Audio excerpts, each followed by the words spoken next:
আল্লাহ তাআলার পবিত্র ঘর মসজিদে পবিত্র দিন জুমার দিনে আমাদেরকে আগে আগে আসার বসার কোরআন হাদিসের আলোকে কিছু কথা বলার তৌফিক দিচ্ছেন।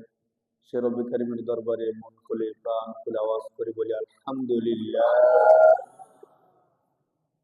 আল্লাহর শুকরিয়া।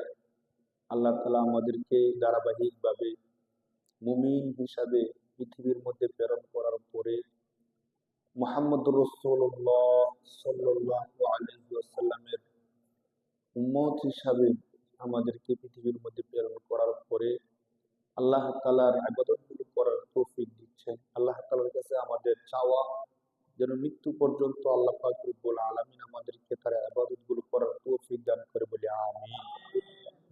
যে সময়টাতে আমরা আছি একটা ঐতিহাসিক এক মাস। পৃথিবীর মধ্যে যত প্রসিদ্ধ ঐতিহাসিক ঘটনা ঘটেছে অধিকাংশ ঘটনা এই মাসের মধ্যে ঘটেছে। 12 মাসের মধ্যে সবচেয়ে গুরুত্বপূর্ণ ফজিলতপূর্ণ মাস হলো রমজান মাস।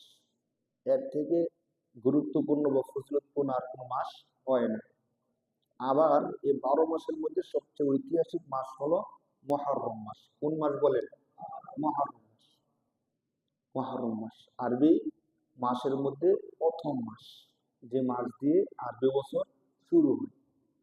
এর মানে হলো জিলহজ মাস চলে গেছে, আরবি বর্ষ অনুযায়ী আমাদের জীবন থেকে একটি বছর চলে গেছে।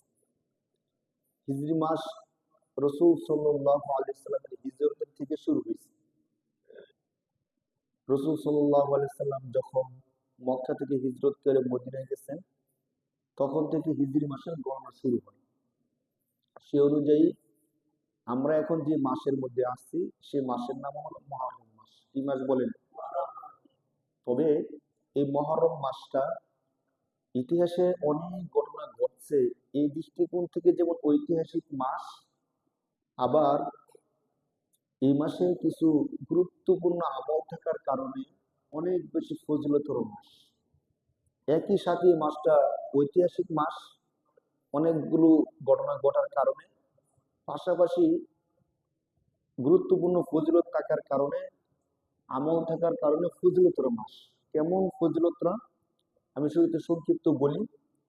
মুসলিম শরীফের হাদিসের মধ্যে আসছে রাসূল সাল্লাল্লাহু আলাইহি সাল্লাম কদিমান নবী সাল্লাল্লাহু আলাইহি সাল্লাম ইলাল মাদিনা।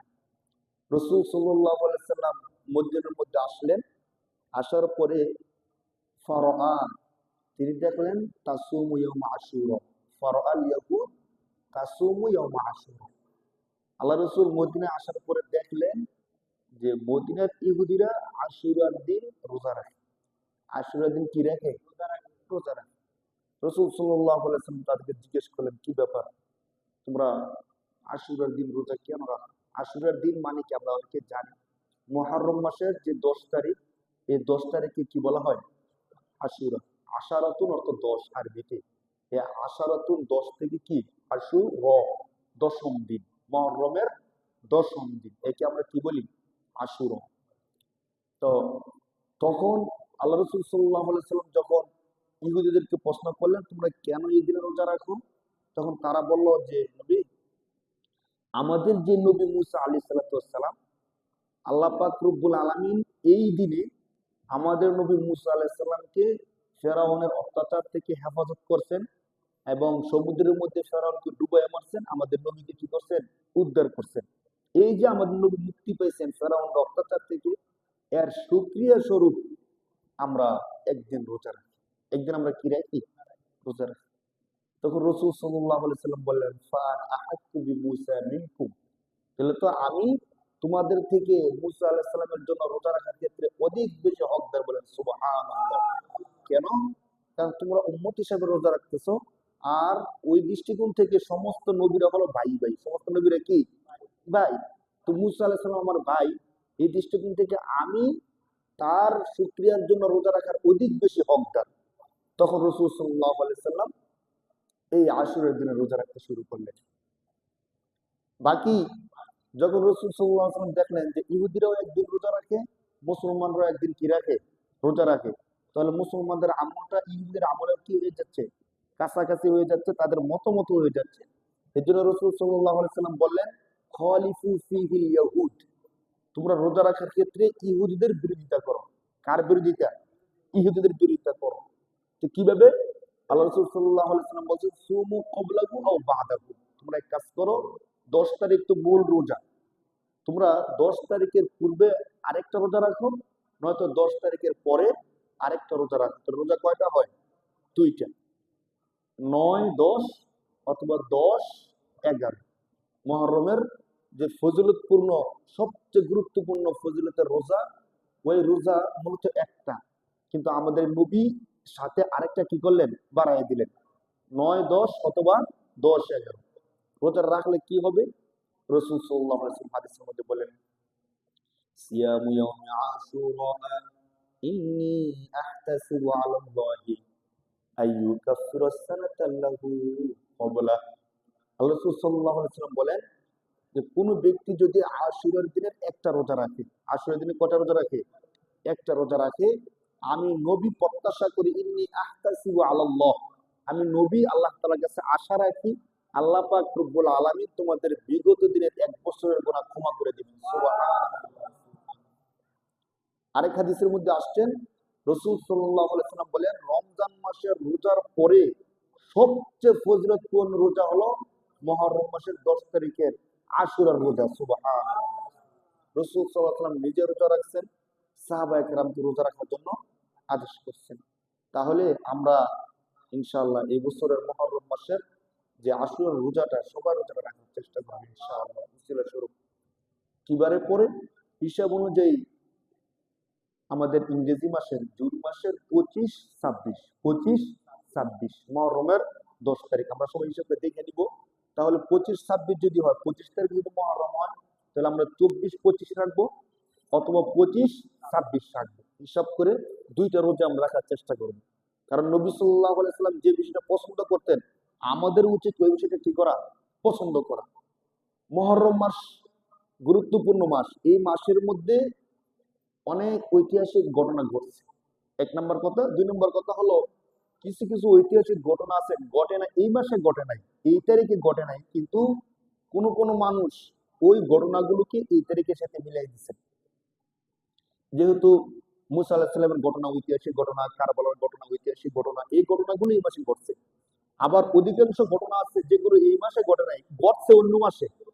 এই ঘটনাগুলো মিথ্যা না সত্য, বাকি এই মাসে না, এই তারিখে না, কিন্তু এই তারিখটা যেহেতু গুরুত্বপূর্ণ, এই মাসটা যেহেতু ঐতিহাসিক মাস, তো অনেকে ঐতিহাসিক অনেক ঘটনা এই মাসের সাথে মিলিয়ে দিচ্ছে।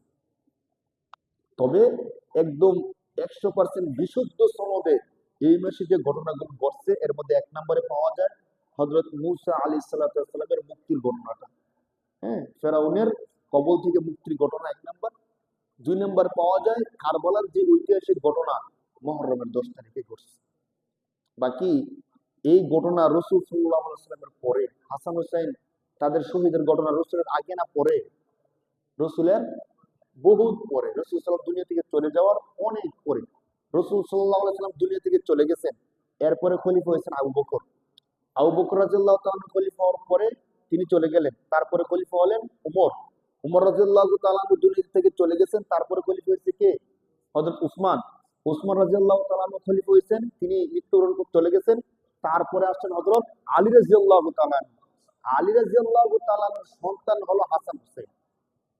তাহলে হাসান হুসাইন রাদিয়াল্লাহু তাআলা আনহু কারবালার ঘটনা কত পরে, চিন্তা করেন।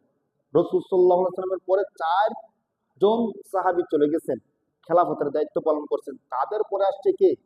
হাসান হুসাইন রাদিয়াল্লাহু তাআলা আনহু। তখন এই কারবালার ঘটনা ঘটে। তাহলে রাসূল সাল্লাল্লাহু আলাইহি ওয়াসাল্লামের সাথে এবং খোলাফায়ে রাশিদিন সাহাবীদের সাথে এই কারবালার ঘটনার কোনো সম্পর্ক নাই। অনেকে কারবালার ঘটনা অনেক ফজিলত বর্ণনা করে, অনেক মাসাইল বর্ণনা করে। তো রাসূল সাল্লাল্লাহু আলাইহি ওয়াসাল্লাম কি কারবালার ঘটনা দেখে গেছেন নাকি দেখেন নাই? আপনাদের কি মনে হয়? রাসূল কারবালার ঘটনা দেখে গেছেন? দেখবে কি করে? রাসূলের পরে তো আরো 4 জন দুনিয়া থেকে চলে গেছে না, 4 সাহাবী। এরপরে আসছে কে? হাসান হুসাইন। তখন ইয়াজিদের বাহিনীর সাথে হাসান হুসাইন রাদিয়াল্লাহু তাআলা আনহুর বাহিনীর কি হয়? যুদ্ধ হয়। তো আল্লাহ রাসূল সাল্লাল্লাহু আলাইহি ওয়াসাল্লাম সম্পর্কে অনেকে যে কথাগুলো বলে যে কারবালার এই ইতিহাস, এই ফজিলত, এগুলো আবার প্রমাণিত না। বাকি কারবালার ইতিহাস সত্য। ইয়াজিদ যে নির্মম ভাবে রাসূল সাল্লাল্লাহু আলাইহি সাল্লামের প্রিয় নাতি হোসেন রাদিয়াল্লাহু তাআলা আনহু এবং তার পরিবারকে জুলুম করে নির্মম ভাবে শহীদ করছে, এই ঘটনা 100 থেকে 100% কি সত্য। এই ক্ষেত্রে ইয়াজিদ যে জালেম ছিল এটা কত পার্সেন্ট সত্য বলেন? 100% সত্য। হযরত হোসেন রাদিয়াল্লাহু তাআলা আনহু যে মাজলুম ছিলেন এটা 100% সত্য। বাকি এই ঘটনা রাসূল সাল্লাল্লাহু আলাইহি ওয়াসাল্লাম দেখছেন নাকি দেখেন নাই? দেখেন নাই, কারণ রাসূলের অনেক পরে এই ঘটনা ঘটছে। তো আরো কিছু কিছু রিওয়ায়াত পাওয়া যায় যে এই মাসের এই দিনে এই ঘটনাগুলো ঘটছে। কেউ কেউ বলছেন আল্লাহ পাক রব্বুল আলামিন হযরত আদম আলাইহিস সালামকে এই দিনে সৃষ্টি করছেন। কেউ কেউ বলছেন হযরত আদম আলাইহিস সালামের তওবা আল্লাহ তাআলা এই দিনে কবুল করছেন। আরো অনেকগুলো ঐতিহাসিক ঘটনা সম্পর্কে বলা হয়, কিন্তু বিশুদ্ধ সূত্রে দুইটা পাওয়া যায়, মুসা আলাইহিস সালামের ঘটনা এবং কারবালার ঘটনা। আর ফজিলত সম্পর্কে বুখারী এবং মুসলিমের হাদিস পাওয়া যায়। রাসূল সাল্লাল্লাহু আলাইহি সাল্লাম বলছেন, কোন ব্যক্তি যদি মুহররমের 10 তারিখ আশুরা দিনে রোজা রাখে আল্লাহ তাআলা তার পিছনের 1 বছরের গুনাহ ক্ষমা করে দেবেন। সুবহানাল্লাহ। 100% সহিহ হাদিস, বুখারী এবং মুসলিমের মধ্যে এই হাদিস পাওয়া যায়, বিশেষ করে মুসলিম শরীফের মধ্যে। তো হযরত আদম আলাইহিস সালাম দুনিয়াতে আসছেন, আল্লাহর কাছে তওবা করছেন, তওবা আল্লাহ তাআলা কবুল করছেন। বিষয়টা কি ছিল? আদম আলাইহিস সালাম কেন তওবা করতে হলো? কি এমন কাজ করছেন যে কাজের কারণে দীর্ঘ একটা সময় আল্লাহ তাআলা আদম আলাইহিস সালামের তওবা কি করেন নাই? গ্রহণ করেন নাই। কোন কোন ঐতিহাসিকগণ বলছেন 300 থেকে 350 বছর পর আল্লাহ পাক রব্বুল আলামিন আদম আলাইহিস সালামের তওবা কি করছেন? কবুল করছেন। বিষয়টা কি ছিল? কোন এক সপ্তাহে আমরা এক জুমার মধ্যে আদম আলাইহিস সালামের শুরু দিকের কথাগুলো বলছিলাম। যেহেতু আমরা সবাই হযরত আদম আলাইহিস সালামের সন্তান, আমরা কার সন্তান ভাই? পৃথিবীর যত মানুষ আছে, সাদা কালো ধনী গরিব মুসলমান খ্রিস্টান বৌদ্ধ কাফের, সমস্ত মানুষ কার সন্তান? হযরত আদম আলাইহিস সালামের সন্তান। তা আমরা যেহেতু আদম আলাইহিস সালামের সন্তান, আদম আলাইহিস সালামের গল্পটা, আদম আলাইহিস সালামের বিষয়টা আমাদের ভালো করে জানা থাকা দরকার।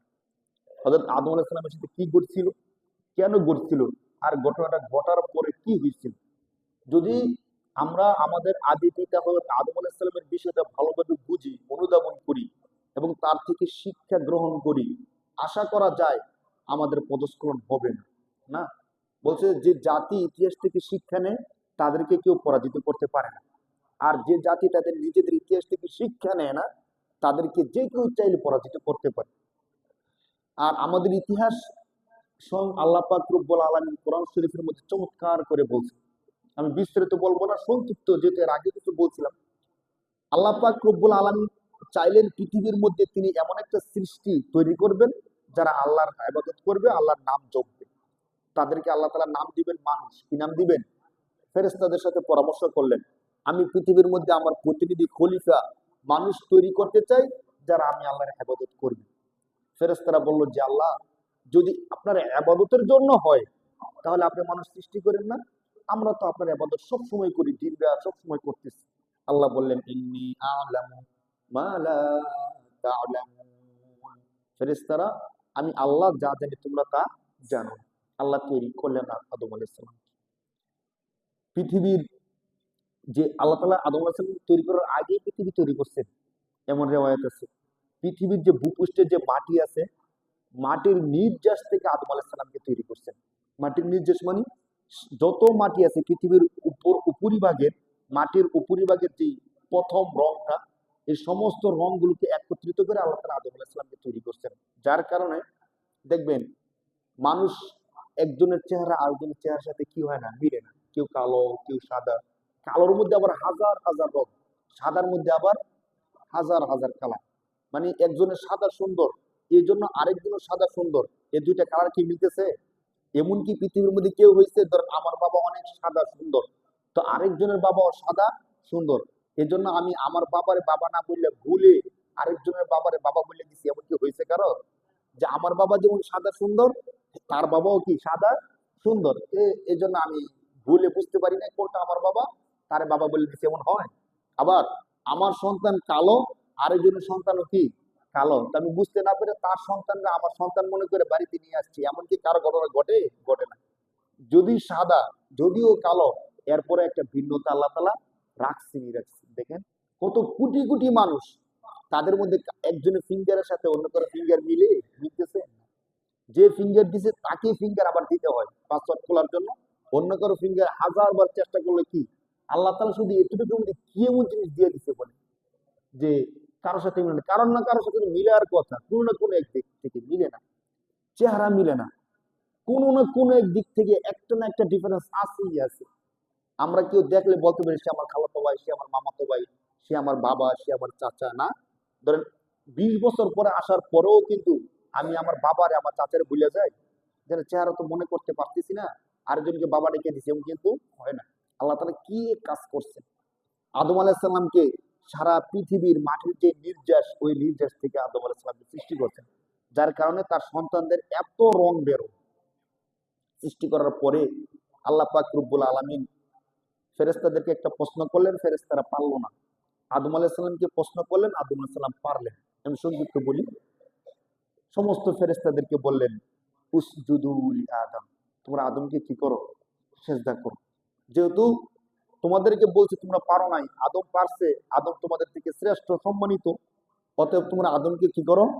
সেজদা করো। সমস্ত ফেরেশতারা আল্লাহ তাআলার আদেশ মানলেন। মানার পরে ফেরেশতারা আদম আলাইহিস সালামকে কি করলেন? সেজদা করলেন। এখানে প্রাসঙ্গিক হিসাবে আমি আরেকটা কথা বলে রেখি, হযরত আদম আলাইহিস সালাম, আমি যা বলছি আপনারা যা বুঝছেন, আদম আলাইহিস সালাম কিসের তৈরি ছিলেন বলেন তো? সবাই একটু বলেন কথা। আদম আলাইহিস সালাম কিসের তৈরি ছিলেন? মাটির তৈরি ছিলেন। আল্লাহ তাআলা আদম আলাইহিস সালামকে মাটি দিয়ে তৈরি করে সম্মানিত বানাইছেন। কে বানাইছে? আদম আলাইহিস সালামকে সেজদা যারা করছে তারা ছিলেন ফেরেশতা। তারা কি ছিলেন? ফেরেশতা। এখন যে ফেরেশতারা মানে সেজদা করছেন, ওই ফেরেশতারা কিসের তৈরি ছিলেন আপনারা জানেন কিনা? যে ফেরেশতারা আদম আলাইহিস সালামকে সেজদা করছেন, ওই ফেরেশতারা কিসের তৈরি ছিলেন? নূরের তৈরি। তাহলে কে কাকে সেজদা করলো? নূর মাটিকে সেজদা করছে। একটু খেয়াল করি, যে কারণে শয়তান শয়তান হয়ে যায়, খেয়াল করেন তো। মূলত শয়তান তো নূরের তৈরি ছিল না, শয়তান ছিল কিসের তৈরি? আগুনের তৈরি। আমরা এই বিষয়টা বুঝি। আল্লাহ তাআলা পৃথিবীর মধ্যে যত সৃষ্টি করছেন, যারা বুঝে জানে জ্ঞান বুদ্ধি দিচ্ছেন, তারা হলো 3 প্রকার। কয় প্রকার? 3 প্রকার। 1, মাটির তৈরি মানুষ। 2, নূরের তৈরি ফেরেশতা। 3, আগুনের তৈরি জিন। আগুনের তৈরি কি? এই ইবলিস শয়তান, সে জিনদেরই একটা জাত। এখন মাটির তৈরি মানুষকে নূরের তৈরি ফেরেশতারা কি করলো? সেজদা করলো। তাহলে দামটা কার বাড়ছে, নূরের না মাটির? একটু খেয়াল করি আমরা বিষয়টা। দামটা বাড়ছে কার? মাটির। বাড়াইছে কে? আল্লাহ। তো সমস্ত ফেরেশতারা সেজদা করছে, কিন্তু ইবলিস শয়তান কি করে নাই? সে কেন সেজদা করে নাই? সে বলতেছে আল্লাহ, মাটির তো দাম কম আর আগুনের দাম বেশি, না? তো উচিত ছিল এই মাটি আমাকে সেজদা করবে, আদম কি করব? আমাকে সেজদা করব। এখন আপনি বলতেছেন আমি আদমকে সেজদা করতাম, বিষয়টা উল্টো হয়ে গেল না? মানে তার মতে কি হইতেছে? এটা উল্টো হইতেছে। অথচ ফেরেশতারা যদি বলতো যে ইবলিস তুমি তো আগুনের তৈরি, তোমার থেকে তো নূরের দাম আরো কি বেশি হওয়ার কথা, তো তুমি আমাদেরকে সেজদা করো, বিষয়টা উল্টো হলে এমন হইলে। তো এখন আমাদের সমাজের একটা ভুল ধারণা আপনাদেরকে আমি ভাঙার জন্য আমি এখানে নিয়ে আসছি। আমাদের সমাজে অনেক মানুষ এখনো এমন আছে, যারা আমাদের নবী মুহাম্মদুর রাসূলুল্লাহ সাল্লাল্লাহু আলাইহি ওয়াসাল্লামকে মানুষ বলতে নারাজ। কি বলতে নারাজ বলেন? তারা বলেন, আপনারা শুনছেন অথবা শুনবেন, অথবা কেউ না কেউ বলবে আপনাদেরকে যে আমাদের নবী মানুষ না। আপনারা কেউ শুনছেন কিনা এই কথাটা? মানে এখনকার সময়েও আমি অনেকের কাছে শুনছি, বিশেষ করে আমাদের কুমিল্লা অঞ্চলে, তারা বলে যে আমাদের নবী মুহাম্মদুর রাসূলুল্লাহ কি না? মানুষ না। কেন এই কথাটা বলে? তারা এই কথাটা এই জন্য বলে, দেখে যে আমরা তো মাটির তৈরি মানুষ, কত গুনাহ করি, কত অপরাধ করি, মারামারি, কাটাকাটি, গালাগালি, হিংসা, বিদ্বেষ, মিথ্যা, এই গুণগুলো মাটির মধ্যে। এই গুণগুলো কার মধ্যে বলেন? মাটির। যারা নূরের, তাদের মধ্যে কি এমন মারামারি, কাটাকাটি, হানাহানি আছে বলেন? নাই। মানে তাদের ধারণাটা আপনাদেরকে একটু আমি স্পষ্ট করি ছোট্ট করে। তাদের ধারণা হলো যে নূরের তৈরি যারা আছে, তাদের মধ্যে মারামারি নাই, কাটাকাটি নাই, হানাহানি নাই, মিথ্যা, হিংসা, বিদ্বেষ কিচ্ছু নাই। আছে? সত্যিকারই নাই। আবার যারা মাটির তৈরি, তাদের মধ্যে মারামারি, কাটাকাটি, হানাহানি, হিংসা, বিদ্বেষ, সব খারাপ গুণগুলো, ভালো গুণ আছে, বাকি খারাপ গুণ বেশি। তো তারা মনে করতেছে যে এখন আমরা যদি বলি নবীজি মানুষ, তাহলে নবীজির মধ্যে এই যে মারামারি, কাটাকাটি, হানাহানি, হিংসা বিদ্বেষের বিষয়গুলো চলে আসে। তাহলে আমরা কি বলতে পারি? নবীজি মানুষ, এটা আমরা বলতে পারি না। তখন তারা কি বলে, তো নবীজি কি? তখন তারা বলে নবীজি নূরের তৈরি। নবীজি কিসের তৈরি? একটু বলেন, নবীজি কিসের তৈরি? তারা বলে নবীজি নূরের তৈরি। এখন নবী যদি নূরের তৈরি হয়, তাহলে নবী কি মানুষ থাকে না ফেরেশতা হয়ে যায়? এছাড়া তো এমন না যে নবীজি নূরের তৈরি কিন্তু মানুষ, এটা কি সম্ভব বলেন? তাহলে তো কেমন হয়ে গেল না? আপনি বললেন একটা, বলতেছেন আরেকটা। আপনি হয়তো বলবেন নবীজি মাটির তৈরি, তখন হবে কি? মানুষ। অথবা বলবেন নবীজি নূরের তৈরি, তখন বলতে হবে কি? ফেরেশতা। আপনি বলবেন যে নবীজি নূরের তৈরি, আবার বলেন মানুষ, এটা কি সম্ভব? সম্ভব না। তারা এই কথাটা কেন বলে? তারা মনে করে যে আমরা যদি নবীজিকে নূরের তৈরি বলি, তখন নবীজির দাম বাইরে যায়। নবীজির দাম কি হয়? এখন আপনারা চিন্তা করেন একটু, যদি আমরা পৃথিবীর সৃষ্টির ইতিহাসটা দেখি, এই নূরের তৈরি যে বলতেছে, নূর কিন্তু মাটিকে সেজদা করছিল। তখন নূরের দাম বেশি না মাটির দাম বেশি? আল্লাহ তো মাটির দাম বাড়াই দিয়েছেন শুরুতে। শুধু বাড়াই দিচ্ছেন না, বিশ্বাস করুন কোরআন শরীফের আমি প্রায় আয়াতটা বলি, 16 নম্বর পারার 15 নম্বর পারার 8 নম্বর পৃষ্ঠা আল্লাহ বলতেছেন, ওয়ালাকাদ কাররামনা বানি আদম, আমি সম্মানিত করছি বনি আদমকে। কাকে সম্মানিত করছি? এমন কোন কথা ফেরেশতার সম্পর্কেও নাই, জিনের সম্পর্কেও নাই। একমাত্র কার সম্পর্কে আছে? মানুষের সম্পর্কে আছে। এখন আপনি যদি নবীজিকে নূরের তৈরি বলেন, আপনি না বুঝছেন নবীজির দামটা আরো কমাই দিতেছেন। নবীর দাম কি করতেছেন? কমাই দিতেছেন। আপনি এতটুকু বলেন নবীজি মানুষ। নবীজি কি বলেন? নবীজি মানুষ না ফেরেশতা? আপনাদের কি মনে হয় নবীজি মানুষ না ফেরেশতা? মানুষ, কিন্তু আমাদের মতো মানুষ না। আমরা কেউ কি বলি যে নবীজি আমাদের মতো মানুষ? আমরা যে মারামারি, কাটাকাটি, হানাহানি, হিংসা, বিদ্বেষ, মিথ্যা, যত অপরাধ আছে, সমস্ত অপরাধের সাথে আমরা জড়িত, কিন্তু আমাদের নবীজির গায়ে এমন কোন অপরাধের স্পট আজও পর্যন্ত কেউ ফেলাইতে পারছে? আর না কেউ।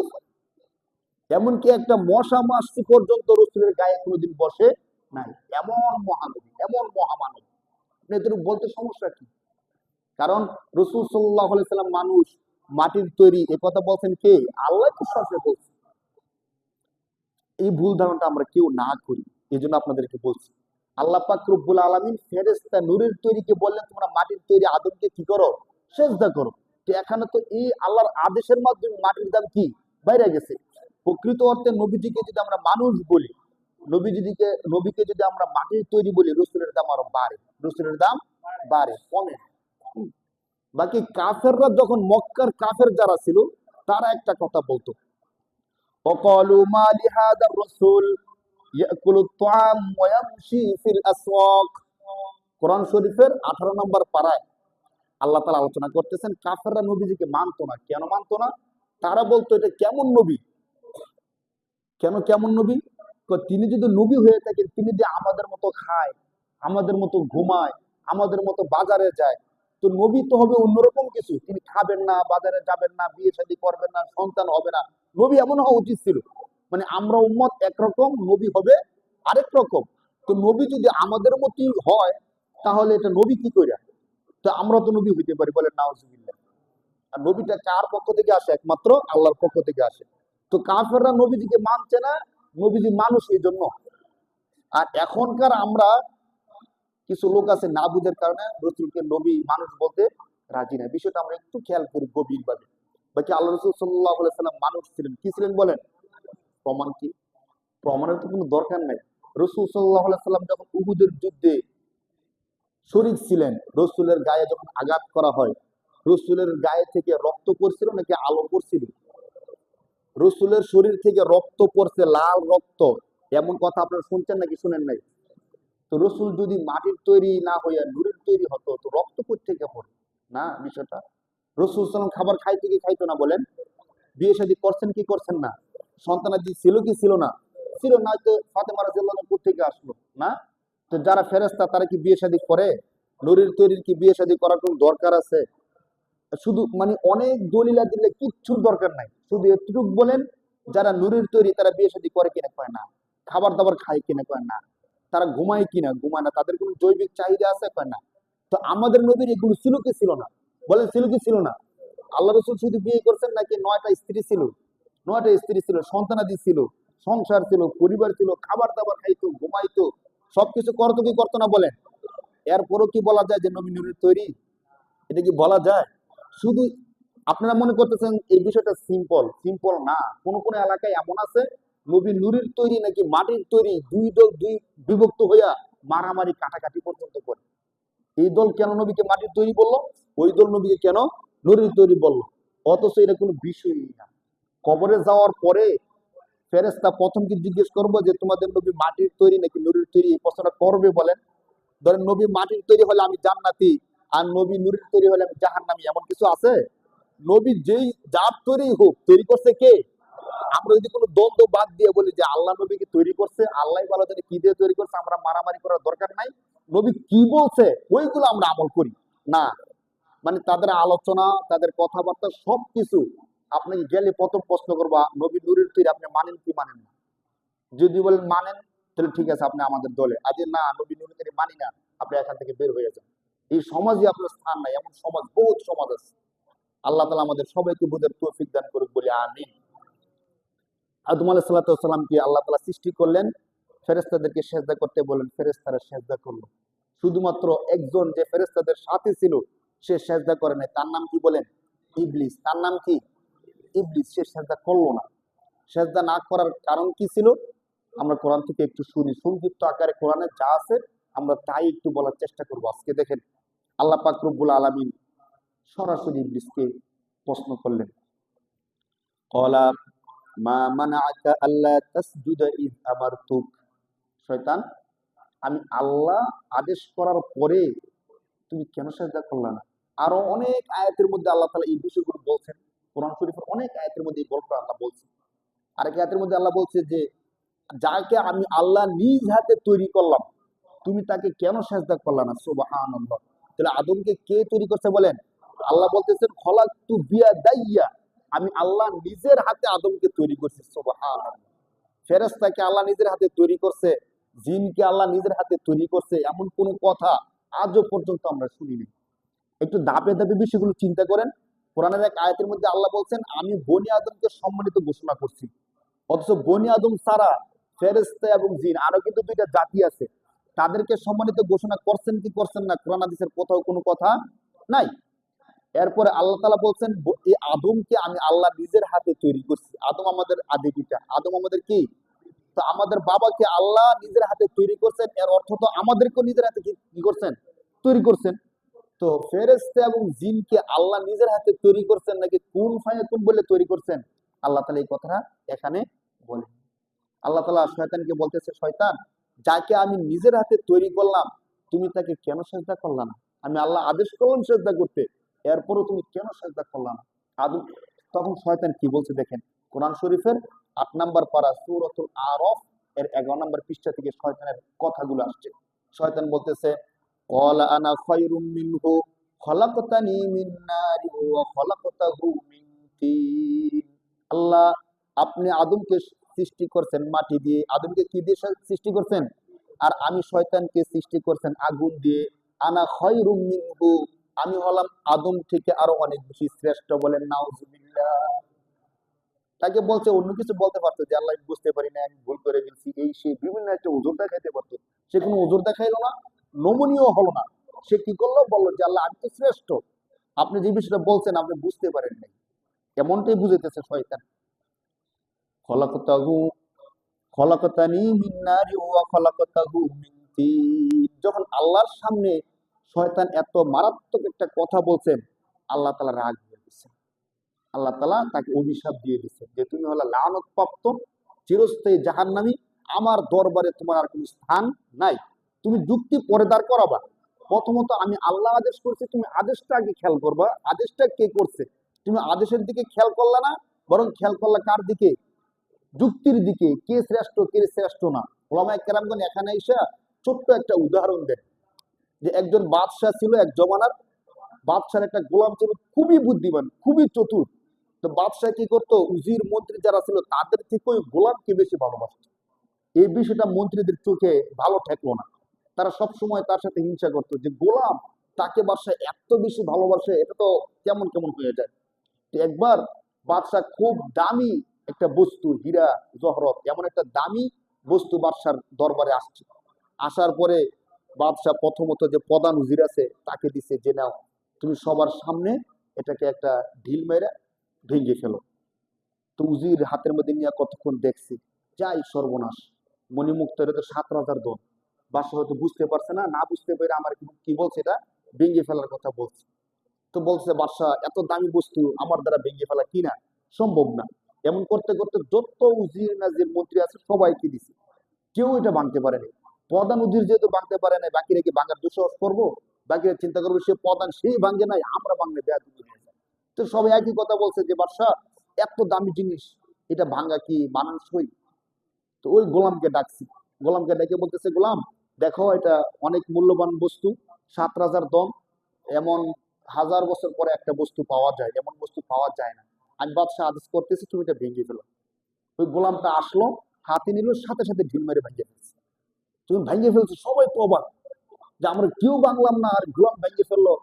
তারা মনে করতেছে গোলাম মূর্খ মানুষ, বুদ্ধি কম, তো ভাঙবি। সবাই অবাক হয়ে তাকাই দিয়েছে গোলামের দিকে। তো বাদশাহ একটু অবাক হয়ে তাকে প্রশ্ন করলো, কি গোলাম, তোমার সামনে তোমরা দেখলা সমস্ত মন্ত্রী উজির কেউ ভাঙে নাই, আর তোমাকে আমি বললাম আর তুমি সাথে সাথে ভেঙে ফেললা।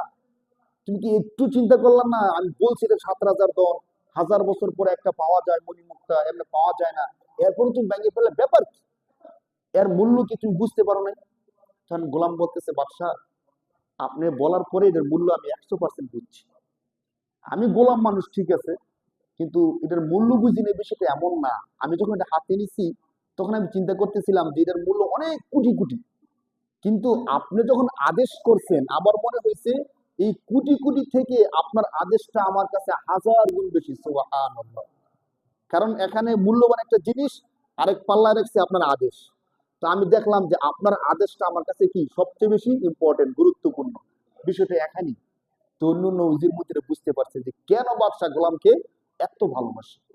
তো শয়তান যদি এই জিনিসটা খেয়াল করতো যে আমি আগুনের তৈরি আর উনি মাটির তৈরি, এই বিষয়টা তো পরে, কিন্তু আদেশ করছে কে? যত মূল্যবান হোক, যত দামি হোক, আল্লাহর আদেশটা আমার কাছে সবচেয়ে বড় হওয়া উচিত, ঠিক না বলেন? যদি আল্লাহর আদেশটাকে সে সবচেয়ে বড় মনে করতো তাহলে সে বলতো না আনা খয়রুম মিন, আমি তার থেকে শ্রেষ্ঠ। এই জন্য আল্লাহ তাআলা আদমকে এবং ফেরেশতাদেরকে এত বেশি ভালোবাসেন। সে তো সেজদা করলো না, আল্লাহর কাছে উদ্যত করলো, আল্লাহ তার রাগ হয়ে তাকে লানত দিলেন এবং বললেন ক্বালা ফাহবিত মিনহা ক্বালা ফাহবিত মিনহা ফামা ইয়াকুনু লাকা আন তাতাকাব্বারা ফিহা ফাখরুজ ইন্নাকা মিনাস সাগিরিন। আল্লাহ বললেন তুমি আমার দরবার থেকে বের হয়ে যাও, তোমার মতো লানতপ্রাপ্ত অভিশপ্ত লোক আমার দরবারে আর থাকার কোনো অধিকার নাই, বের হয়ে যাও তুমি। এখন খেয়াল করেন, যদি আমাদের কোনো শিক্ষক, আমাদের কোনো মুরব্বী, আমরা কোনো অপরাধ করি, অপরাধ করার পরে রাগ করে বলে তুমি ঘর থেকে বের হয়ে যাও, আমার বাবা বললো ঘর থেকে বের হয়ে যা আর আমার ঘরে আসবি না, তখন আমরা দুই কাজ করতে পারি। হয়তো রাগ করে ঘর থেকে বের হয়ে যাব, নয়তো বাবার পায়ে ধরে কি চাবো, ক্ষমা চাবো যে বাবা আমি বুঝতে পারি নাই, যা করছি ভুল হয়ে গেছে, আমার কি করে দেন, মাফ করে দেন। তো যারা অভিভাবক থাকে, বাবা থাকে, তারা কিন্তু বেশি রাগ দেখায় কেন? যাতে সে আমার কাছে ছোট হয়, নত হয়, ক্ষমা চায়। আল্লাহ যখন শয়তানকে এই কথা বলছে যে আমার দরবার থেকে বের হয়ে যা, তোর আমার দরবারে তোর কোনো স্থান নাই, শয়তান কিন্তু আল্লাহর কাছে ক্ষমা চাইতে পারতো, সে তো ক্ষমা চাইলো না। সে কি করলো দেখেন, সে আল্লাহর কাছে বললো যে আল্লাহ ঠিক আছে আপনি বলছেন বের হয়ে যেতে, আমি বের হয়ে যাব, বাকি আপনি আমাকে দুইটা সুযোগ দেন। কি দুইটা সুযোগ? এক নাম্বার, আপনি আমাকে কিয়ামত পর্যন্ত হায়াত দেন। কিয়ামত পর্যন্ত কি দেন? হায়াত দেন। 2 নম্বরে, বনি আদমের রগ রেশায় চলার মতো আমাকে ক্ষমতা দেন। আচ্ছা, তো আল্লাহ বলতেছে বনি আদমের রগ রেশায় ক্ষমতা দিলে, চলার ক্ষমতা দিলে, কিয়ামত পর্যন্ত হায়াত দিলে তুমি করবা কি? দেখেন শয়তান কি করছে। আল্লাহর সাথে যত কথাগুলো শয়তানের হয়েছে সবগুলো কথা আল্লাহ কোরআন শরীফের মধ্যে কোট আর কোট সবকিছু বলে দিচ্ছে। এর থেকে স্পষ্ট আর কোন কিছু হতে পারে না। শয়তান আল্লাহর কাছে ক্ষমতা দিয়েছে কয়টা? দুইটা। কয়টা ক্ষমতা দিয়েছে ভাই? একটা হলো কিয়ামত পর্যন্ত হায়াত দেন, দ্বিতীয় হলো বনি আদমের রগ রেশায় আমি যেন রক্তের মতো প্রবাহিত হতে পারি এমন একটা ক্ষমতা আমাকে দেন। আল্লাহ তাআলা বলেন ঠিক আছে তোমাকে ক্ষমতা দিলাম, কিন্তু এই ক্ষমতা দিন করবা কি? এখন শয়তানে বলতেছে কি করবো দেখেন, قال فبما أغويتني لأقعدن لهم صراطك المستقيم। এর আগের দুইটা শর্ত কিন্তু কোরআন শরীফে আল্লাহ বলতেছেন, ক্বালা ফাহবিত ক্বালা আনযিরনি ইলা ইয়াউমি ইবআসুন, কিয়ামত পর্যন্ত আমাকে হায়াত দেন। এই কথাগুলো বলার পরে আল্লাহ যখন বললেন তোমাকে সুযোগ দিলাম, তখন শয়তান বলতেছে, আল্লাহ আপনি যে আমাকে সুযোগ দিয়েছেন আমি কি করব শুনেন। ফাবিমা আগওয়াইতানি লাকুদান্না লাহুম সিরাতাকাল মুস্তাকিম। এক নাম্বার, আল্লাহ যার কারণে আমি শয়তান হইলাম, যার কারণে আমি কি হইলাম, কার কারণে শয়তান হয়েছে বলেন তো? আদম আলাইহিস সালামকে সেজদা না করার কারণে শয়তান হয়েছে, তার রাগটা গিয়ে পড়ছে আদমের উপর।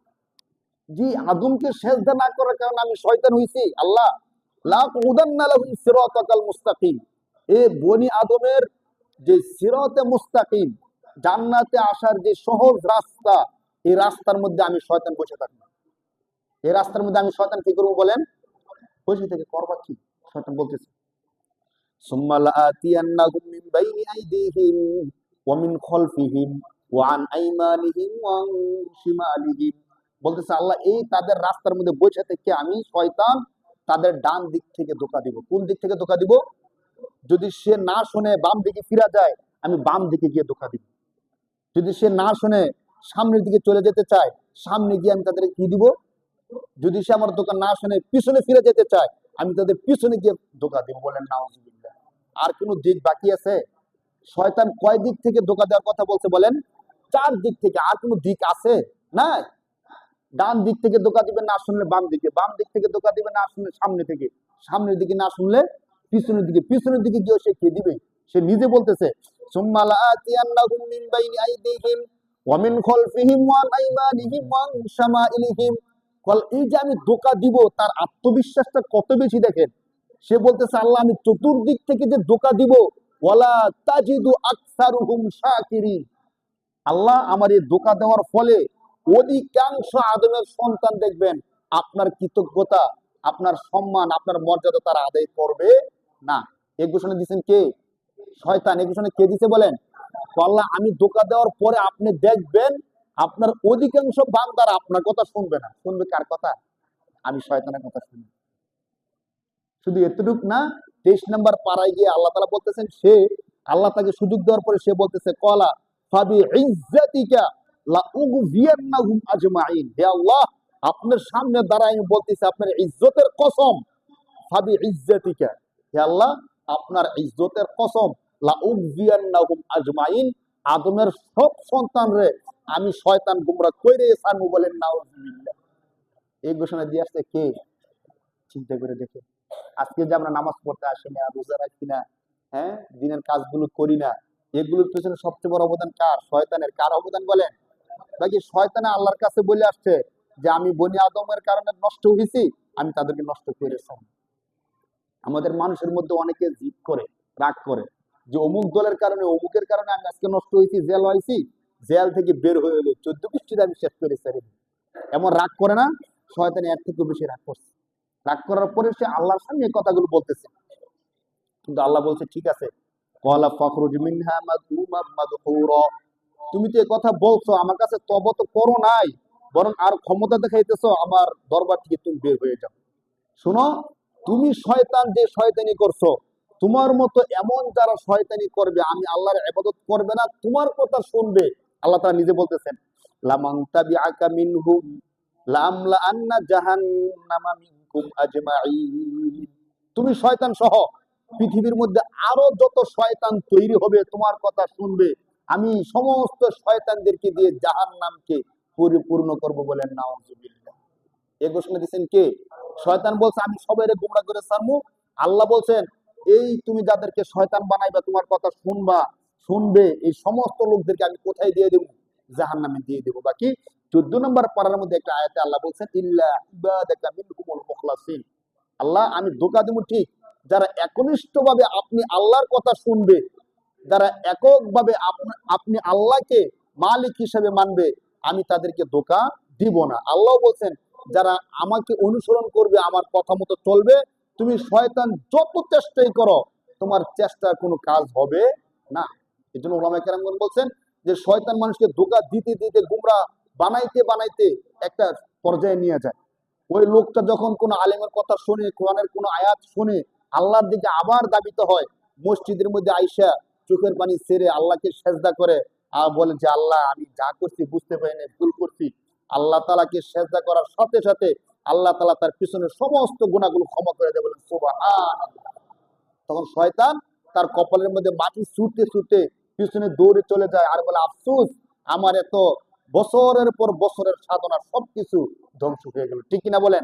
সে কত কষ্ট করে ধোকা দিল, নামাজ থেকে ফিরায় রাখলো, সুদ খাওয়াইলো, ঘুষ খাওয়াইলো, কিন্তু বান্দা যখন আল্লাহর বাণী শুনলো, আল্লাহকে চিনলো, ফিরে আসলো, আল্লাহকে সেজদা দিল, আল্লাহ তার সমস্ত গুনাহ কি করে দিল? ক্ষমা করে দিল। আল্লাহ রাসূল হাদিসের মধ্যে বলতেছেন, আত্তাইবু মিনাজ যামবি কামাল্লা যামবালা, বনি আদমের মধ্যে যারা গুনাহ করে তারা যদি আল্লাহর কাছে তওবা করে তারা এমন মাসুম হয়ে যায় যেন জীবনে কোনো গুনাহ করে নাই। সুবহানাল্লাহ। এজন্য আমরা যদি কখনো গুনাহ করি আমাদের উচিত কি করা বলেন? তওবা করা। কি করা বলেন? অনেকে মনে করে এখন তওবা করব, আর কিছু সময় যাক, আরেকটু সময় হোক, আরেকটু বৃদ্ধ হোক, আরেকটু কিছু হই, ছেলে মেয়ে বিয়ে শাদী দেই, তখন তওবা করে একবারে মসজিদে চলে আসবো। তখন পর্যন্ত সময় পাওয়া যাবে এমন কোন গ্যারান্টি আছে ভাই? বলেন আছে? শয়তান গুমরা করছে আদমকে, বনি আদমকে গুমরা করতে করতে এখনকার সমস্ত অপরাধগুলো করাইতেছে। এখন মূল গল্পটা আমরা বলতেছিলাম, শয়তান যখন আল্লাহর দরবার থেকে চলে আসে তখন সে সুযোগ নিয়ে আসছে না, আল্লাহর কাছে তওবা করেই নাই আর সুযোগ নিয়ে আসছে।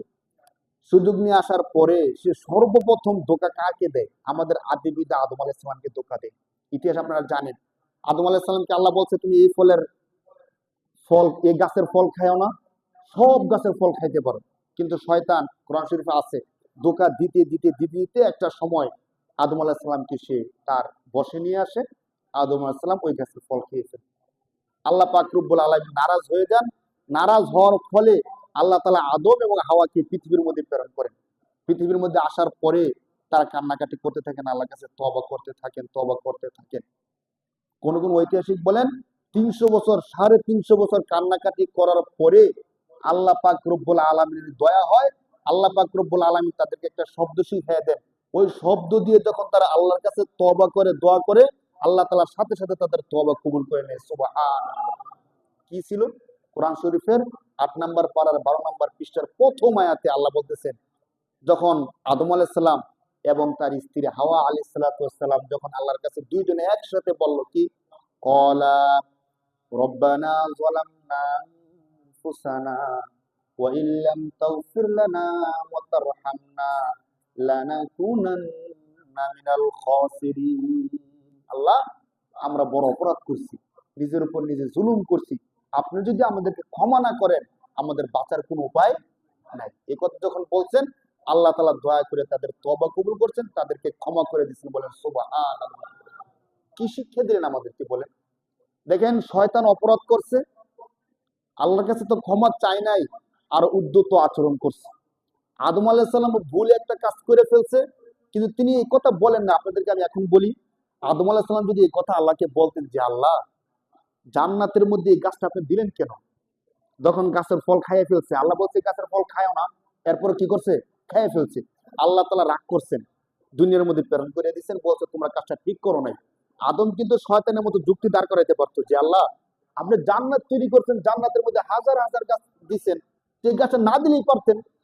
আপনি গাছটা দিচ্ছেন, এর জন্য আমি খাইছি। আপনি যদি গাছ না দিতেন আমি খাইতাম না, অতএব এখন কিছু করার নেই। এ কথা বললে বলতে পারতো কিনা কথার কথা, আদম এই কথা বললেন না। কি বললেন? রব্বানা যালামনা আনফুসানা, হে আমাদের রব, আমরা আমাদের নিজেদের উপর জুলুম করছি। আপনি আমাদেরকে জান্নাত দিয়েছেন, জান্নাতের সমস্ত নিয়ামত দিয়েছেন, শুধু একটা গাছের ফল খেতে নিষেধ করেছেন। ওই গাছের ফল আমরা বারণ করতে পারি নাই, থাকতে পারি নাই, আমরা নিজেদের উপর জুলুম করছি। হে আল্লাহ, আপনি আজকের দিন আমাদেরকে ক্ষমা করে দেন। সুবহানাল্লাহ। আদম কোন যুক্তি না দাঁড় করাইয়া বিনা শর্তে আল্লাহর কাছে কি চাইছেন? আল্লাহর কাছে কি চাইছে বলেন? ক্ষমা চাইছেন। ওলামায়ে কেরামগণ বলছে, দেখো, যখন আল্লাহ তাআলা আদমকে বলছে আদম তুমি কাজটা ঠিক করো নাই, আমি তোমাকে বলছিলাম গাছের ফল খায়ও না, তুমি খাইছো, অনেক বড় অপরাধ করছো, তুমি কাজটা ঠিক করো নাই। এর বিপরীতে আদম কোন যুক্তি না দাঁড় করাইয়া বিনা যুক্তিতে আল্লাহর কাছে তওবা করছে। আল্লাহর কাছে কি করছে বলেন? যে আল্লাহ, যা করছি এটা আমার ভুল, আমি ভুল করছি, আল্লাহ আপনি আমাকে কি করে দেন। আল্লাহ তাআলা ক্ষমা করে দিচ্ছেন। নবী হিসেবে কবুল করছেন, শুধু তাই না, তার উপাধি দিয়ে দিয়েছেন সফিউল্লাহ। কি দিয়ে দিয়েছেন বলেন? আদম সফিউল্লাহ। আদম এমন একজন ব্যক্তি যিনি আল্লাহর খালেস খাঁটি বন্ধু, বলেন সুবহানাল্লাহ। এখন দেখেন, শয়তান অপরাধ করলো, আল্লাহ রাগ করলেন। রাগ করার পরে সে অহংকারী হওয়ার কারণে আল্লাহ তাআলা তাকে উপাধি দিয়ে দিয়েছেন শয়তান, ইবলিস আদুউল্লাহ। ইবলিস শয়তান আল্লাহর শত্রু। কার শত্রু বলেন? আদম আলাইহিস সালাম না বুঝে একটা অপরাধ করে ফেলছেন, বিনা শর্তে আল্লাহর কাছে তওবা করছেন, আল্লাহ তাআলা উপাধি দিয়ে দিয়েছেন সফিউল্লাহ, আল্লাহ তাআলার খাঁটি বন্ধু। সুবহানাল্লাহ। একই কাজ ভিন্ন ভিন্ন প্রেক্ষাপটে, একজন হয়ে গেলেন আল্লাহর শত্রু, আরেকজন হয়ে গেলেন আল্লাহর বন্ধু। এর থেকে আমাদের শিক্ষা আছে কি নাই বলেন? ছোট্ট করে যদি আপনাদেরকে বলি, যখন আমরা এখানে বৈশাখ কোরআন হাদিসের কথাগুলো বলি, একটু শুনেন 1 মিনিট। যখন মিম্বরে বসে আমরা কোরআন হাদিসের কথাগুলো বলি, এখানে আমাদের কোনো স্বার্থ নাই। আমাদের কোনো স্বার্থ আছে বলেন? আমরা যে বারবার আপনাদেরকে কিছু কিছু কথা আছে, যে কথাগুলো একটু কঠিন মনে হতে পারে, সুদের কথা, ঘুষের কথা, দাড়ি রাখার কথা, নামাজ ছাইড়া দেওয়ার কথা, এই বিষয়গুলো আমরা যখন বলি, যদিও বিষয়গুলো কঠিন হয়, তখন আপনি আপনার দিলকে প্রশ্ন করেন। আপনার দিল যদি বলে যে না, হুজুর তো কোরআন থেকে কথাগুলো বলতেছে, কথাগুলো সত্য, কথাগুলো সত্য না মিথ্যা বলেন? সত্য। অতএব আমি বুঝি অথবা না বুঝি, আমার তওবা করা উচিত। আমি যে কাজটা করতেছি, কাজটা কি হইতেছে না, ঠিক হইতেছে না, আমার তওবা করা উচিত। সত্যি সুদের কারবারটা অনেক খারাপ কারবার, ঘুষ অনেক খারাপ জিনিস, মিথ্যা বলা অনেক বড় অপরাধ, মানুষের জমি জবরদখল করা অপরাধ, এতিমের মাল খাওয়া কি অপরাধ, আরেকজন থেকে মাল আত্মসাৎ করে শক্তি দেখায় নিয়ে আসা অপরাধ না ভালো কাজ? এই কথাগুলো আমরা যখন বলি, আপনার দিল কি বলে? আপনি আপনার দিলকে প্রশ্ন করেন। আপনার দিল যদি বলে কথাগুলো সত্য, আমার তওবা করা উচিত, আমার তওবা করা কি, তাহলে আপনি মনে রাখেন, আপনি আদমের সত্যিকার সন্তান। আল্লাহ চাইলে আপনাকে ক্ষমা করে জান্নাত দিয়ে দিতে পারে, বলেন সুবহানাল্লাহ। আর যদি আল্লাহ না করুক, আপনার দিলের মধ্যে আসে যে হুজুর তো শুধু হুজুর কোরআন হাদিস পড়ে, উনি তো ইকোনমিক সিস্টেম বুঝে না, অর্থনৈতিক সিস্টেম কিভাবে চলতে হয়, কিভাবে ব্যাংকিং খাতের মধ্যে লক্ষ লক্ষ কোটি কোটি টাকা আয় ইনকাম করতে হয়, হুজুর তো এ সম্পর্কে জানে না। অতএব হুজুরের কথা শুনে কি নাই, লাভ নাই। হুজুরের কথা হুজুর বললে যাক, আমার কাজ আমি কইরা যাই, কারণ হুজুরের থেকে আমার জ্ঞান অনেক বেশি, বলেন নাউজুবিল্লাহ। কোরআন হাদিসের জ্ঞানের দিক থেকে হুজুরের জ্ঞান ভালো, এই জন্য তো আপনারা ইমাম বানাইছেন, ঠিক না? তো যদি এমন মনে হয় যে না, হুজুরের থেকে আমি অনেক বেশি বুঝি, সোসাইটি, ইকোনমিক, আরো যত সিস্টেম আছে, সমস্ত সিস্টেমে আমার জ্ঞান বেশি, হুজুর এ সম্পর্কে ভালো বুঝে না, হুজুরের কথা হুজুর বইলা যাক, তখন আমার যুক্তি আর শয়তানের যুক্তির সাথে মিলে গেছে, ঠিক কিনা বলেন? আর আমি যদি বিনা শর্তে বলি যে আল্লাহ, আমার অপরাধ হইতেছে, আমাকে ক্ষমা করে দেন, আল্লাহ তাআলা আমাকে ক্ষমা করে জান্নাত দিয়ে দিবেন, বলেন সুবহানাল্লাহ। আসুন আমরা বুঝার চেষ্টা করি, আল্লাহ পাক রব্বুল আলামিন আদম কি করছে, ইবলিস কি করছে, এই বিস্তারিত গল্পগুলো আমাদেরকে এই জন্যই বলছে, আমরা যেন শিক্ষা অর্জন করি, ঠিক কিনা বলেন? তাহলে তো বলা দরকার নেই, যে যা করছে করছে, তোমরা ভালো কাজ করো। আল্লাহ তাআলা তাদের গল্পগুলো বইলে আমাদেরকে এটাই বুঝাইতে চাইছে, বান্দা যদি কোনো অপরাধ করো, আমি আল্লাহর কাছে নিঃশর্তে ক্ষমা চাও। কিভাবে ক্ষমা চাইতে হবে বলেন? কিভাবে ক্ষমা চাইতে হবে? একবার নিঃশর্তে বান্দা ক্ষমা চাও। তুমি যদি ক্ষমা চাও, আমি আল্লাহ রহমান, আমি রহিম। দৈনিক নামাজে দাঁড়ায় কি বলি? আলহামদুলিল্লাহি রাব্বিল আলামিন। এরপরে কি বলি বলেন? আর রহমান, পরম করুণাময়, অসীম দয়ালু, যার দয়ার কোনো কি নাই, সীমা নাই। আমরা যত অপরাধ করি, তার দয়া তার থেকে অনেক বেশি, বলেন সুবহানাল্লাহ। অতএব আসুন, দিন শেষে যেহেতু তার দরবারে যেতে হবে, তার কাছে ফিরে যেতে হবে। মহাশক্তিধর ফেরাউন যেহেতু দিন শেষে বাঁচতে পারে নাই, আমরাও বাঁচতে পারবো না। অতএব তওবা করবো কার কাছে বলেন? আমরা সবাই তওবা করবো কার কাছে বলেন? শর্ত দিয়া নাকি বিনা শর্তে? বিনা শর্তে আল্লাহর কাছে বলেছি, আল্লাহ অতীত জীবনে যত অপরাধ করছি, আপনি আমাদের সমস্ত অপরাধগুলো আজকের এই সময়ে, এই দিনে, পবিত্র জুমার দিনে ক্ষমা করে দেন। সবাই বলে আল্লাহুম্মা আমিন। যারা সুন্নাত পড়লে, যারা সুন্নাত পড়ে